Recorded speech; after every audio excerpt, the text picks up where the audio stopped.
নমস্কাৰ সকলোকে স্বাগতম জনালো মন্টু ডিফেন্স আসামলৈ ফাইনেলি অসম পুলিচত অনলাইন আবেদন কৰাৰ বাবে লিংক এক্টিভেট কৰি দিয়া হৈছে আজিৰ পৰা অসম পুলিচত অনলাইন আবেদন কৰিব পাৰিব কেনেকৈ নিজৰ ঘৰতে বহি অনলাইন আবেদন কৰিব অসম পুলিচত ভিডিঅ'ৰ জৰিয়তে ষ্টেপ বাই ষ্টেপ মই আপোনালোকক দেখাবলৈ বিচাৰিছো সো ভিডিঅ'টো সম্পূৰ্ণৰূপে চাই থাকিব ৰেজিষ্টাৰ কৰাৰ পৰা অনলাইন আবেদন কৰালৈকে মই আপোনালোকক ভিডিঅ'টো জৰিয়তে দেখাম সো ভিডিঅ'টো শেষলৈকে চাই থাকিব আৰু যদি আপোনালোকে আমাৰ চেনেললৈ প্ৰথমবাৰ কাৰণে আহিছে তেতিয়া চেনেলটো সাবস্ক্ৰাইব কৰি ল'ব ভিডিঅ' ডেছক্ৰিপশ্যনত অসম পুলিচত অনলাইন আবেদন কৰা লিংকটো দিয়া আছে লিংকটোত ক্লিক কৰাৰ লগে লগে এনেকুৱা ধৰণকে পেজটো খোল খাব ইয়াতে আপোনালোকে দেখিছে state level police recruitment board প্ৰথমতে আপোনালোকে অনলাইন আবেদন কৰাৰ আগতে আপোনালোকে ৰেজিষ্ট্ৰেশ্যন কৰিব লাগিব ৰেজিষ্ট্ৰেশ্যন কমপ্লিট কৰাৰ পিছত আপোনালোকে লগইন কৰি অসম পুলিচত আপোনালোকে অনলাইন আবেদন কৰিব পাৰিব এতিয়া ৰেজিষ্টাৰ কেনেকৈ কৰিব মই আপোনালোকক দেখাই দিছোঁ তলে স্ক্ৰল ডাউন কৰিব ইয়াতে আপোনালোকে দেখিছে এপ্লাই অনলাইন এই এপ্লাই অনলাইন অপশ্যনটোত ক্লিক কৰি দিব ক্লিক কৰি দিয়াৰ লগে লগে ইয়াতে ধুনীয়াকৈ পৰ্টেলটো খোল খাই যাব ইয়াতে আপোনালোকে দেখিছে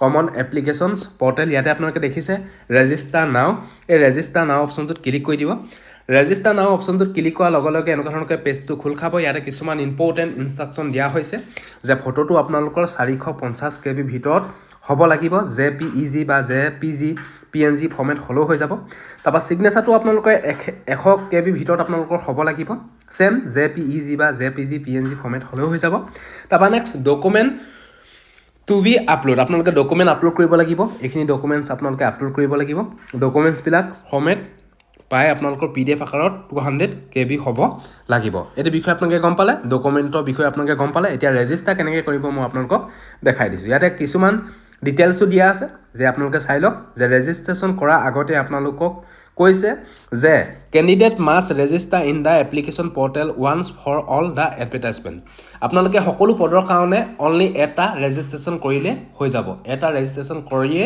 আপোনালোকে সকলো পদৰ বাবে আপোনালোকে আবেদন কৰিব পাৰিব যদি যোগ্যতা হয় আৰু যদি আপোনালোকে দুটা তিনিটা মানে মাল্টিপুল যদি আপোনালোকে ৰিক্ৰুটমেণ্ট ID বনায় তেতিয়াহ'লে আপোনালোকৰ হয়তো পাছত কেনচেল কৰি দিয়া হ'ব আপোনালোকৰ আইডিটো সেইকাৰণে আপোনালোকে পৰাপক্ষত এটাই আপোনালোকে ভালকৈ কৰিব সেইটো আপোনালোকে শুদ্ধভাৱে কৰিবলৈ চেষ্টা কৰিব এতিয়া এপ্লাই কেনেকৈ কৰিব মই আপোনালোকক দেখাই দিছোঁ ৰেজিষ্টাৰ কৰাৰ আগতে ইয়াতে আপোনালোকে দেখিছে all the field mark with red star mark যিখিনি আপোনালোকৰ ষ্টাৰ মাৰ্ক দিয়া আছে সেই ষ্টাৰ মাৰ্কখিনি আপোনালোকে ফিল কৰিব লাগিব এতিয়া আপোনালোকে চিলেক্ট অপশ্যনটোত ক্লিক কৰি দিব প্ৰথমতে চিলেক্ট কৰি আপোনালোকে চিৰি হয় শ্ৰীমতী হয় বা মিষ্টাৰ হয় সেইটো আপোনালোকে ইয়াতে চিলেক্ট কৰি ল'ব মই চিৰি হয় যেতিয়া চিৰি অপশ্যনটোত ক্লিক কৰি দিছোঁ তাৰপৰা নেক্সট ফাৰ্ষ্ট নেম আপোনালোকৰ ফাৰ্ষ্ট নেমটো আপোনালোকে ইয়াতে দিব মেট্ৰিকত যিটো আপোনালোকৰ ফাৰ্ষ্ট নেম আছে সেই ফাৰ্ষ্ট নেমটো আপোনালোকে ইয়াতে দিব তাৰপৰা মিডল নেম যদি মিডল নেম আছে দিব যদি নাই নো প্ৰব্লেম তাৰপৰা লাষ্ট নেমটো ইয়াতে আপোনালোকৰ বহাই দিব ফাদাৰ্ছ নেমটো আপোনালোকে ইয়াতে বহাব মাদাৰ্ছ নেমটো বহাই দিব মেট্ৰিকত যেনেকৈ আছে তেনেকৈ ধৰণকে ইয়াতে বহাব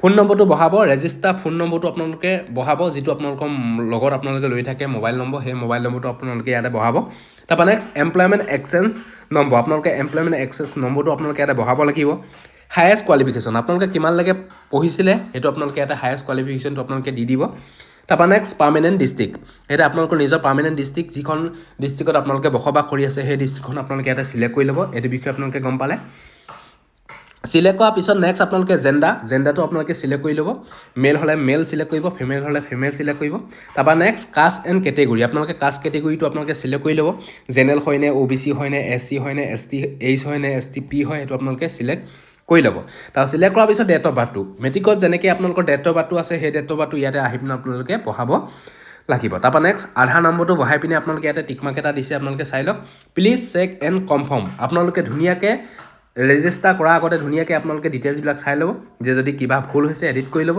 আৰু যদি কোনো ধৰণৰ ভুল নাই তেতিয়াহ'লে আপোনালোকে ডাইৰেক্টলি এই অপশ্যনটোত টিক কৰি ৰেজিষ্টাৰ অপশ্যনটোত ক্লিক কৰি দিব সকলোবিলাক ডাটা ধুনীয়াকৈ ফিল কৰি আপোনালোকে ইয়াতে ধুনীয়াকৈ গৈ পিনে ৰেজিষ্টাৰ অপশ্যনটোত আপোনালোকে ক্লিক কৰি দিব ৰেজিষ্টাৰ অপশ্যনটোত ক্লিক কৰাৰ লগে লগে আপোনালোকৰ মোবাইলে এটা OTP আহিব এই OTPটো আপোনালোকে ইয়াতে বহাই দিব OTPটো বহাই পিনে ছাবমিট অপশ্যনটোত ক্লিক কৰি দিব ছাবমিট অপশ্যনটোত ক্লিক কৰাৰ লগে লগে আপোনালোকে ইয়াতে দেখিছে verified profile has been register successful with Assam police recruitment ID এটা বনি যাব ইয়াতে আপোনালোকে দেখিছে এতিয়া আপোনালোকে গো টু লগইনত ক্লিক কৰিব। আৰু লগতে এইখিনিতে আপোনালোকক জনাই থওঁ যে আজিৰ পৰাটো অসম পুলিচত অনলাইন আবেদন ষ্টাৰ্ট হৈ গ'ল। তাৰ বাবে এতিয়াৰ পৰাই ভালকে ৰিটেন এক্সামৰ বাবে প্ৰস্তুতি চলাব লাগিব। অসমীয়া আৰু ইংৰাজী মাধ্যমৰ প্ৰস্তুতিৰ বাবে এটা বেষ্ট এপ্লিকেশ্যন লৈ আহিছো, এইটোৰ নাম হৈছে পৰীক্ষা মিত্ৰ আছাম। গুগল প্লে ষ্টৰটো অপেন কৰিব, অপেন কৰি সাৰ্চ কৰিব পৰীক্ষা মিত্ৰ আছাম, ডাউনলোড কৰি অপেন অপশ্যনটোত ক্লিক কৰি নিজৰ ৰেজিষ্টাৰ মোবাইল দি ৰেজিষ্টাৰ কৰি ল'ব। ৰেজিষ্টাৰ কৰাৰ পিছত পৰীক্ষা মিত্ৰ আছামৰ এপটো খোল খাই যাব আৰু ইয়াতে আপোনালোকে দেখিছে আপকামিং কোৰ্স অসম পুলিচৰ বাবে এটা নতুন বেচ লঞ্চ কৰা হৈছে। ইয়াৰ ষ্টাৰ্ট হ'ব 20 ডিচেম্বৰ 2025। কমপ্লিট সিলেবাছৰ ওপৰত আপোনালোকে এই কোৰ্সটোত আপোনালোকে পাই যাব। এই বিষয়ে আপোনালোকে গম পালে আৰু লগতে ইয়াতে আপোনালোকে মক টেস্টও আপোনালোকে দিব পাৰিব। লাইভ ক্লাছ পাব, ৰেকৰ্ডেড ক্লাছ পাব, ফুল মক টেস্ট পাব, চেপ্টাৰ ওয়াইজত মক টেস্ট পাব।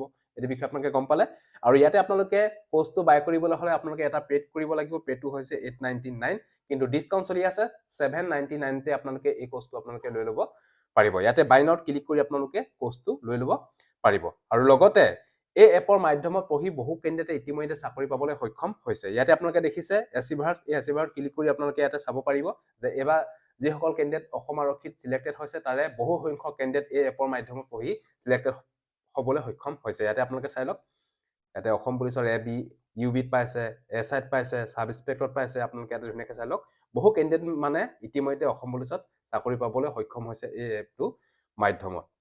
আৰু লগতে আপোনালোকে ইয়াতে ফ্ৰী কোৰ্সও আপোনালোকে দেখিবলৈ পাব। ইয়াতে আপোনালোকে দেখিছে ভিউ কোৰ্স, ইয়াতে আপোনালোকে ক্লিক কৰি আপোনালোকে ফ্ৰী কিছুমান আপোনালোকে লাইভ ক্লাসও আপোনালোকে ইয়াতে দেখিবলৈ পাব। যদিহে আপোনালোকে এই এপটো মাধ্যমত যদি পঢ়িব বিচাৰে অতি সোনকালে গৈ পিনে আপোনালোকে গুগল প্লে ষ্টৰটো ওপেন কৰি ডাউনলোড কৰি লওক। পৰীক্ষা মিত্ৰ আছাম আপোনালোকৰ বাবে বহুতো সহায় হ'ব ৰিটেন এক্সামৰ বাবে। যদি আপোনালোকে ডাউনলোড কৰা নাই অতি সোনকালে ডাউনলোড কৰি কোৰ্সটো আপোনালোকে বাই কৰি লওক। গো টু লগইনত ক্লিক কৰাৰ লগে লগে এনেকুৱা ধৰণকে পেজটো খোল খাব। এতিয়া লগইন কৰি আপোনালোকে অসম পুলিচত অনলাইন আবেদন কৰিব পাৰিব।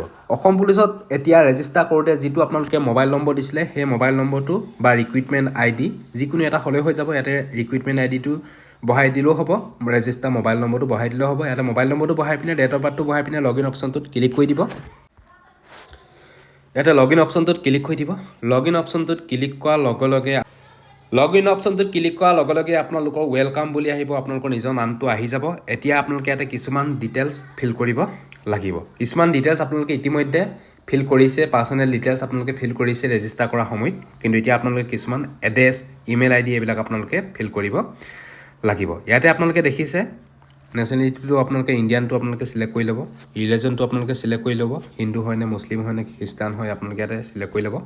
তাৰপৰা নেক্সট ইমেইল আইডি যদি আছে বহাই দিব, যদি নাই ন' প্ৰব্লেম। তাৰপৰা তললৈ স্ক্ৰল ডাউন কৰিব, ইয়াতে আপোনালোকে পাৰ্মানেণ্ট এড্ৰেছ, আপোনালোকে ফুল পাৰ্মানেণ্ট এড্ৰেছটো আপোনালোকে ইয়াতে ফিল কৰিব লাগিব। তাৰপৰা নেক্সট আপোনালোকৰ পুলিচ ষ্টেচনটো আপোনালোকে ইয়াতে ধুনীয়াকৈ চিলেক্ট কৰি দিব, পুলিচ ষ্টেচনটো। তাৰপৰা নেক্সট আপোনালোকৰ পিনক'ডটো, এৰিয়া পিনক'ডটো আপোনালোকে ইয়াতে বহাই দিব। পিনক'ডটো বহোৱাৰ লগে লগে আপোনালোকে নেক্সট প্ৰেজেণ্ট এড্ৰেছ, মানে পাৰ্মানেণ্ট এড্ৰেছ যদি প্ৰেজেণ্ট এড্ৰেছ যদি আপোনালোকৰ ছেম হয় তেতিয়াহ'লে ছেম এজ পাৰ্মানেণ্ট এড্ৰেছত ক্লিক কৰি দিব। ক্লিক কৰি দিয়াৰ লগে লগে আপোনালোকে ইয়াতে সকলোবিলাক ডাটা ফিল হৈ যাব। তাৰপৰা হৈ যোৱাৰ পিছত আপোনালোকে তললৈ স্ক্ৰল ডাউন কৰিব। ইয়াতে আপোনালোকক সুধিছে যে do you have home guard certificate. যদি আপোনালোকৰ হোমগাৰ্ড চাৰ্টিফিকেট আছে তেতিয়াহ'লে আপোনালোকে কিমান বছৰ হোমগাৰ্ড চাৰ্টিফিকেট আছে। যদি এবছৰ আছে এবছৰত ক্লিক কৰিব, যদি 3 বছৰ কৰিছে 3 বছৰত ক্লিক কৰিব। আৰু যদি হোমগাৰ্ড চাৰ্টিফিকেট নাই তেতিয়াহ'লে ন' অপশ্যনটোত ক্লিক কৰি দিব। আৰু ইয়াতে সুধিছে যদি আপোনালোকে টি টাইপ হয় য়েছ কৰিব, যদি নাই নহয় ন' অপশ্যনটোত ক্লিক কৰি দিব। তাৰপৰা নেক্সট সুধিছে do you have NCC certificate. যদি আপোনালোকৰ NCC চাৰ্টিফিকেট আছে তেতিয়াহ'লে এ আছে নে বি আছে নে চি আছে আপোনালোকে ইয়াতে টিক মাৰ্ক মাৰি দিব। আৰু যদি আপোনালোকৰ NCC চাৰ্টিফিকেট নাই তেতিয়াহ'লে ন' অপশ্যনটোত ক্লিক কৰি দিব। তাৰপৰা নেক্সট সুধিছে are you an ex serviceman, আপোনালোকে এক্স ছাৰ্ভিচমেন হয় নেকি। যদি হয় য়েছ অপশ্যনটোত ক্লিক কৰিব, যদি নহয় ন' অপশ্যনটোত ক্লিক কৰি ছেভ। সকলোবিলাক ডাটা ফিল কৰাৰ পিছত ধুনীয়াকৈ শুদ্ধভাৱে ফিল কৰাৰ পিছত আপোনালোকে ছেভ এণ্ড প্ৰচিডত ক্লিক কৰি দিব। ছেভ এণ্ড প্ৰচিডত ক্লিক কৰাৰ লগে লগে ইয়াতে আপোনালোকে দেখিছে ফাইনেলি আপোনালোকৰ পাৰ্চনেল ডিটেইলছ ফিল কৰাৰ পিছত নেক্সট আপোনালোকে একাডেমি ডিটেইলছ আপোনালোকে ইয়াতে ফিল কৰিব লাগিব। ইয়াতে আপোনালোকে প্ৰথমতে মেট্ৰিকৰ ডিটেইলছ আপোনালোকে ইয়াতে ফিল কৰিব লাগিব। বৰ্ডটো চিলেক্ট কৰি ল'ব, সেৱা CBC আদাৰ যিটো হয় আপোনালোকে ইয়াতে চিলেক্ট কৰি ল'ব। যিহেতু এই কেণ্ডিডেটজন সেৱা হয়, সেৱাত ক্লিক কৰি দিছোঁ। তাৰপৰা ৰোল নম্বৰটো ইয়াতে আপোনালোকে বহাই দিব। ইউ অফ পাছিং কিমান চনৰ মেট্ৰিক পাছ কৰিছিলে এইটো আপোনালোকে ইয়াতে বহাই দিব। পাৰ্চেণ্টেজটো বহাই দিব মেট্ৰিকৰ। তাৰপৰা নেক্সট আপোনালোকে হাই ছেকেণ্ডেৰী ডিটেইলছো আপোনালোকে ইয়াতে ফিল কৰিব লাগিব। যদি আপোনালোকে হাই ছেকেণ্ডেৰী পাছ হয়, যদি আপোনালোকে গ্ৰেজুৱেশ্যন পাছ হয় তেতিয়াহ'লে গ্ৰেজুৱেশ্যন ডিটেইলছো আপোনালোকে ইয়াতে ফিল কৰিব লাগিব। এতিয়া নেক্সট হাই ছেকেণ্ডেৰী ফিল কৰি দিছোঁ মই, বৰ্ডটো চিলেক্ট কৰি দিব। ইয়াতে বৰ্ডটো চিলেক্ট কৰি দিছোঁ আছাম হাই ছেকেণ্ডেৰী এডুকেশ্যন কাউন্সিল। তাৰপৰা নেক্সট ষ্ট্ৰীমটো চিলেক্ট কৰিব, আৰ্টছ হয় নে কমাৰ্চ হয় নে ছায়েন্স হয়, ইয়াতে ষ্ট্ৰীমটো চিলেক্ট কৰি ল'ব। ইউ অফ পাছিং আপোনালোকে হায়াৰ ছেকেণ্ডেৰী কিমান চনত পাছ কৰিছিলে ইয়াতে আপোনালোকে বহাই দিব। বহাই দিয়াৰ পিছত ডিটেইলছবিলাক ধুনীয়াকৈ ফিল কৰি ছেভ এণ্ড প্ৰিভিউ কৰি আপোনালোকে ক্লিক কৰি দিব। ছেভ এণ্ড প্ৰিভিউত ক্লিক কৰাৰ লগে লগে একাডেমী ইনফৰমেশ্যনৰ ডিটেইলছ আপোনালোকৰ ফিল হৈ গ'ল। এতিয়া নেক্সট আপোনালোকে আপলোড ডকুমেণ্ট। নেক্সট এতিয়া আপোনালোকে ডকুমেণ্ট আপলোড কৰিব লাগিব। প্ৰথমতে আপোনালোকৰ পাছপ'ৰ্ট ছাইজৰ ফটো এটা আপোনালোকে আপলোড কৰিব লাগিব। তাৰপৰা ছিগনেচাৰ আপলোড কৰিব লাগিব। তাৰপৰা certificate of age proof, admit card, মেট্ৰিকৰ এডমিট কাৰ্ডখন নহ'লে মেট্ৰিকৰ চাৰ্টিফিকেটখন আপোনালোকে আপলোড কৰিব লাগিব। তাৰপৰা নেক্সট এমপ্লয়মেণ্ট এক্সচেঞ্জ ৰেজিষ্ট্ৰেশ্যন কাৰ্ডখন আপোনালোকে আপলোড কৰিব লাগিব। আধাৰ কাৰ্ডখন আপোনালোকে আপলোড কৰিব লাগিব। পাৰ্মানেণ্ট ৰেচিডেঞ্চ চাৰ্টিফিকেট, যদি PRC আছে PRC আপলোড কৰিব, যদি নাই ন' প্ৰব্লেম, ইয়াতে ষ্টাৰ মাৰ্ক দিয়া নাই। তাৰপৰা নেক্সট কাষ্ট চাৰ্টিফিকেটখন আপোনালোকে ইয়াতে আপলোড কৰিব লাগিব। পাছ চাৰ্টিফিকেট, মাৰ্কশ্বিট, HSLC মেট্ৰিকৰ মাৰ্কশ্বিট এণ্ড চাৰ্টিফিকেট আপোনালোকে আপলোড কৰিব লাগিব। তাৰপৰা next higher secondary marksheet and certificate আপোনালোকে আপলোড কৰিব লাগিব। আৰু যদি আপোনালোকৰ আদাৰ কোৱালিফিকেশ্যন আছে তেতিয়াহ'লে সেইখিনিও আপোনালোকে আপলোড কৰিব লাগিব। কাৰণ এতিয়া এই কেণ্ডিডেটজন হায়াৰ ছেকেণ্ডেৰী পাছ, সেইটোৰ বাবে ইয়াতে আপোনালোকৰ কিছুমান ডিটেইলছ অহা নাই, কাৰণ গ্ৰেজুৱেশ্যন কেণ্ডিডেটবিলাকৰ গ্ৰেজুৱেশ্যন ডকুমেণ্টছবিলাক আপলোড কৰিবলৈ আহিব।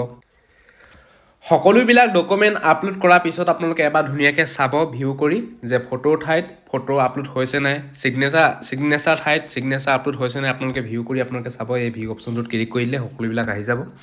ইয়াতে এডমিট কাৰ্ডখন আপোনালোকে চেক কৰিব।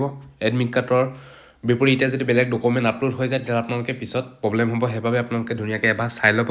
আৰু ইয়াতে আপোনালোকে চাৰ্টিফিকেট ইছ্যু ডেটটো আপোনালোকে ইয়াতে মেনশ্যন কৰিব লাগিব। আৰু যদি আপোনালোকে চেঞ্জ কৰিব বিচাৰে এই চেঞ্জ অপশ্যনটোত ক্লিক কৰি আপোনালোকে ডকুমেণ্টবিলাক আপোনালোকে আকৌ চেঞ্জ কৰি আপলোড কৰিব পাৰিব। এইটো বিষয়ে আপোনালোকে গম পালে। ইয়াতে আপোনালোকে দেখিছে চাৰ্টিফিকেট অফ এইজ প্ৰুফত আপোনালোকে ইছ্যু অফ ডেটটো আপোনালোকে মেনশ্যন কৰিব লাগিব।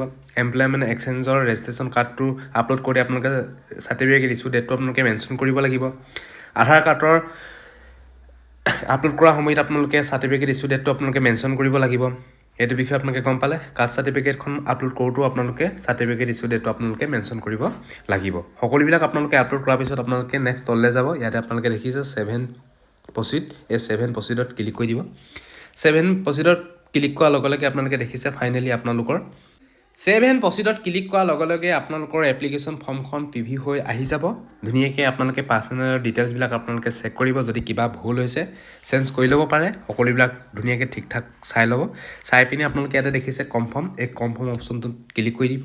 ক্লিক কৰাৰ পিছত অ'কে অপশ্যনটোত ক্লিক কৰি দিব, ছাবমিট হৈ যাব। ইয়াতে আপোনালোকে দেখিছে ছাকচেছ, ডাটাবিলাক ফাইনেলি ছাবমিট হৈ গ'ল। এতিয়া আপোনালোকে অসম পুলিচত এপ্লাই অনলাইন কৰিব পাৰিব। ইয়াতে আপোনালোকে দেখিছে এতিয়া অসম পুলিচত আপোনালোকে অনলাইন আবেদন কৰিব পাৰিব। যিকেইটা পদ আপোনালোকৰ এপ্লাই কৰিবলৈ আহে সেইকেইটা পদৰ কাৰণে আপোনালোকে আবেদন কৰিব পাৰিব। সেইটো আপোনালোকৰ কোৱালিফিকেশ্যনৰ অনুযায়ী আপোনালোকে যি একাডেমি ডিটেইলছ ফিল আপ কৰিছিলে সেই ফিল আপ অনুসৰি আপোনালোকৰ ডিটেইলছবিলাক আহি যাব। এতিয়া আপোনালোকে অসম পুলিচত যিকোনো পদতে আপোনালোকে এপ্লাই কৰিব পাৰিব। যিকোনো এটা পদত মই আপোনালোকক এপ্লাই কৰি দেখাই দিছোঁ। এতিয়া অসম পুলিচৰ ড্ৰাইভাৰ কনষ্টেবলৰ পদবিলাকত মই আপোনালোকক এপ্লাই কৰি দেখাই দিম। এই এপ্লাই অপশ্যনটোত ক্লিক কৰি দিব। এপ্লাই অপশ্যনটোত ক্লিক কৰাৰ লগে লগে আপোনালোকে অলপ ৱেইট কৰিব। এতিয়া আপোনালোকে এপ্লাই কৰিব পাৰিব। ইয়াতে কিছুমান ডিটেইলছ ইতিমধ্যে আপোনালোকে ফিল কৰিছিলে ৰেজিষ্টাৰ কৰাৰ সময়ত। এতিয়া ড্ৰাইভাৰ পদবিলাকত এপ্লাই কৰিবলৈ হ'লে আপোনালোকক লাগিব ড্ৰাইভিং লাইচেঞ্চ। ড্ৰাইভিং লাইচেঞ্চখন আপোনালোকে আপলোড কৰিব লাগিব। য়েছ অপশ্যনটোত ক্লিক কৰি চিলেক্ট অপশ্যনটোত চিলেক্ট কৰি আপোনালোকে LMV নে MBMV নে HMV আপোনালোকৰ যিখন লাইচেঞ্চ আছে সেই লাইচেঞ্চখন আপোনালোকে চিলেক্ট কৰি ল'ব। চিলেক্ট কৰি আপলোড অপশ্যনটোত ক্লিক কৰি আপোনালোকে ড্ৰাইভিং লাইচেঞ্চখন আপোনালোকে আপলোড কৰি ল'ব লাগিব। আৰু লগতে চাৰ্টিফিকেট ইছ্যু ডেটটো আপোনালোকে মেনশ্যন কৰি দিব যে কিমান তাৰিখত আপোনালোকে চাৰ্টিফিকেট এইটো কি আপোনালোকে ড্ৰাইভিং লাইচেঞ্চখন পাইছিলে সেইটো আপোনালোকে ইছ্যু অফ ডেটটো আপোনালোকে দি দিব। দি পিনি ড্ৰাইভিং লাইচেঞ্চখন আপলোড কৰি আপোনালোকে 7 প্ৰচিডত ক্লিক কৰিব। 7 প্ৰচিডত ক্লিক কৰাৰ লগে লগে ড্ৰাইভিং লাইচেঞ্চখন আপলোড হৈ যাব। এতিয়া আপোনালোকে পোষ্ট প্ৰিফাৰেঞ্চ দিব লাগিব অসম পুলিচৰ ড্ৰাইভাৰ পদবিলাকত। এতিয়া মোৰ জাষ্ট এটাহে আহিছে ড্ৰাইভাৰ ফৰেষ্ট ডিপাৰ্টমেণ্টত, আপোনালোকে সেইটো হিচাপত আপোনালোকে চাই ল'ব। মোৰ অনলি এটাহে আহিছে, এটাতে মই চিলেক্ট কৰি ছাবমিট অপশ্যনটোত ক্লিক কৰি দিছোঁ। আৰু যদি আপোনালোকৰ 2-3টা আহে তেতিয়াহ'লে আপোনালোকে কোনটো পদত আপোনালোকে যাব বিচাৰে সেইটো আপোনালোকে ছাবমিট কৰি ল'ব। ছাবমিট কৰি আপোনালোকে ইয়াতে নেক্সট দেখিছে 7 প্ৰচিডত ক্লিক কৰি দিব। 7 প্ৰচিডত ক্লিক কৰাৰ লগে লগে ডাটা ছেভ ছাকচেছফুল হৈ গ'ল। এতিয়া ফাইনেলি আপোনালোকে ফাইনেল কনফাৰ্ম অপশ্যনটোত ক্লিক কৰি অ'কে অপশ্যনটোত ক্লিক কৰি দিব। ক্লিক কৰি আপোনালোকৰ নিজৰ মোবাইললৈ এটা OTP আহিব। সেই OTPটো আপোনালোকে বহাই পিনে ছাবমিট অপশ্যনত ক্লিক কৰি দিব। ছাবমিট অপশ্যনত ক্লিক কৰাৰ লগে লগে ফাইনেলি আপোনালোকৰ এপ্লিকেশ্যন ফৰ্মখন ছাবমিট হৈ যাব এতিয়া আপোনালোকে একনলেজমেণ্টখন ডাউনলোড কৰিব পাৰিব ইয়াতে দেখিছে acknowledgement slip will be available soon খুব কম সময়ৰ ভিতৰতে আপোনালোকে একনলেজমেণ্টখন আহি যাব এনেকৈ আপোনালোকে অসম পুলিচৰ ABN EB constable driver constable সকলো পদৰ কাৰণে আপোনালোকে এনেকৈ এপ্লাই কৰিব পাৰিব প্ৰচেছ ছেমে যদি ভিডিঅ'টো ভাল পালে সকলোকে যাতে শ্বেয়াৰ কৰি যাতে সকলোৱে গম পাওক চ' আজিলৈ বাই জয় হিন্দ বন্দে মাতৰম জয় অসম ধন্যবাদ